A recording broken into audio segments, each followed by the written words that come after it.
Virus et les pourriels, les spécialistes annoncent l'apparition d'un autre vers informatique.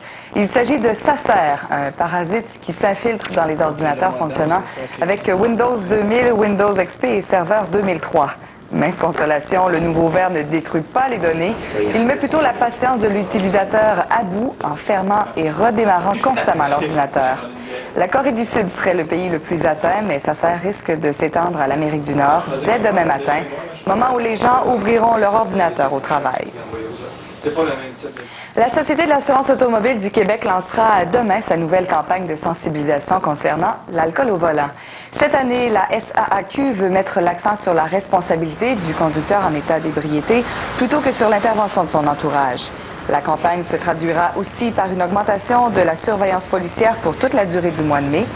L'an dernier, 29% des décès sur les routes étaient liés à l'alcool au volant. Alors voilà pour la publicité, mais il y a aussi des organismes qui font toute une différence dans cette bataille contre l'alcool au volant. Tolérance Zéro en est un. Comme le fait Opération Au nez rouge dans le temps des fêtes, Tolérance Zéro raccompagne les gens qui ont trop bu pour conduire. L'organisme a reçu cette semaine de l'Assemblée nationale le prix Hommage Bénévolat Québec.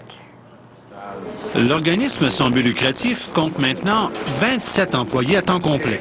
Le chiffre d'affaires, 1 300 000. Au fil des ans, on a compris que la viabilité et l'essor de l'entreprise devaient passer par une structure fiable. Il faut que les opérations sur le terrain soient rapides et que ça soit fonctionnel. C'est des vies qu'on sauve. La personne qui peut prendre tolérance zéro, mais qui a toujours 1h30, 2 heures d'attente, va prendre son véhicule. C'est ça qu'il ne faut pas faire, nous. Donc, pour pouvoir monter ça, on a monté une structure opérationnelle en arrière. Nous sommes présentement plus de 25 qui travaillent à temps plein de jour. Donc, rencontrer les clients, faire de la sensibilisation. Pas plus tard que la semaine dernière, le journal Les Affaires consacrait une page complète à la mission de Tolérance Zéro. Une idée devenue entreprise. Mais on n'y apprend pas tout. Au début, les cofondateurs ont joué gros pour sauver des vies. Quand on est parti, il a fallu investir. Souvent, il y a beaucoup d'entreprises qui vont dire « on a mis notre chemise ». Mais nous, on l'a fait. On a mis 50 000 $ là-dedans. On a endetté la maison pour Tolérance Zéro. Moi, j'avais des rires. J'ai sorti mes rires pour pouvoir survivre. J'ai un salaire de 35 000 $ par année présentement qu'on s'est donné. C'est pas un gros salaire, mais c'est le plus haut dans Tolérance Zéro. C'est moi qui l'ai, à 35 000. L'an passé, j'ai eu 29 000. L'autre année d'avant, j'ai eu 14 000. Trop tôt pour dire si nous sommes entrés dans une histoire sans fin. Mais on sait maintenant que la route sera longue, peut-être plus longue qu'on ne l'avait imaginé. Aujourd'hui, je crois que j'ai encore la flamme, j'ai encore la mission de le faire, et je vous dis qu'après le Québec, il reste le Canada, et ça va se faire. Denis Baudouin, TVA, Victoriaville. Denis Arcand et les invasions barbares ont volé la vedette hier soir lors du 24e gala des génies à Toronto. Les invasions barbares ont remporté 6 prix, dont celui du meilleur film, à cet événement qui récompense les films canadiens. Denis Arcand repart avec les génies de meilleur réalisateur et de meilleur scénario. De son côté, le comédien Rémi Girard mérite le titre de meilleur acteur. Stéphane Rousseau et Marie-Josée Croze reçoivent les génies de meilleur acteur et actrice de soutien. La Grande Séduction obtient le prix de la meilleure photographie. Un homme et son péché décroche la bobine d'or ayant généré le plus de recettes. Et finalement, le prix Claude Jutras pour la relève va au réalisateur Sébastien Rose pour « Comment ma mère accoucha de moi pendant sa ménopause ». Gourmet aux Oliviers. C'est une toute nouvelle boucherie spécialisée où vous trouverez confiture, fleurs de sel, olives et café du torréfacteur. Offrez-vous un bon repas à la maison avec la table d'hôte du samedi entièrement cuisinée par l'équipe de Gourmet aux Oliviers. Boulevard Jean 23, face à la SAQ Express. Tu cherches un emploi à la hauteur de tes attentes? Profession, programmeur.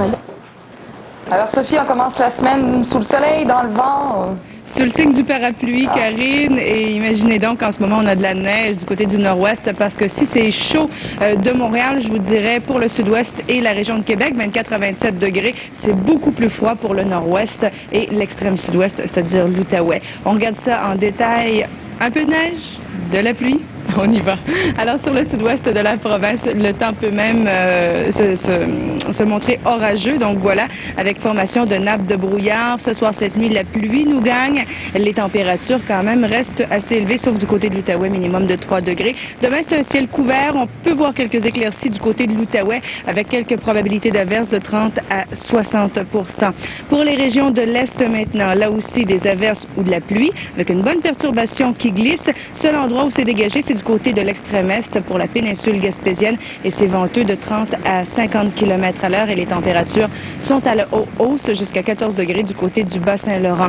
Demain, avec la perturbation, c'est soit des averses ou encore un petit peu de pluie et quelques timides éclaircies pour la péninsule gaspésienne parce que au cours des prochaines heures, la tendance est à l'ennuagement. Et lorsque je disais un petit peu plus tôt que la douceur gagne l'est de la province, c'est seulement le Bas-Saint-Laurent et la péninsule gaspésienne où demain les températures maximales sont de 15-16 degrés et la normale est de 10 degrés.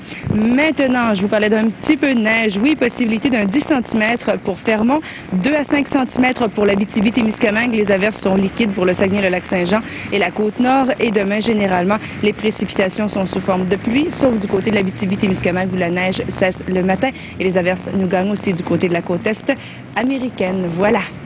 Ils vendent beaucoup moins maintenant, hein, depuis que vous êtes en bas du 10e étage. Hein? On a changé de place. Oui, ça fait du bien. Merci, Sophie. Oui. Alors voilà, c'est tout. Merci beaucoup. Notre prochain rendez-vous est à 22h43. Bonne soirée.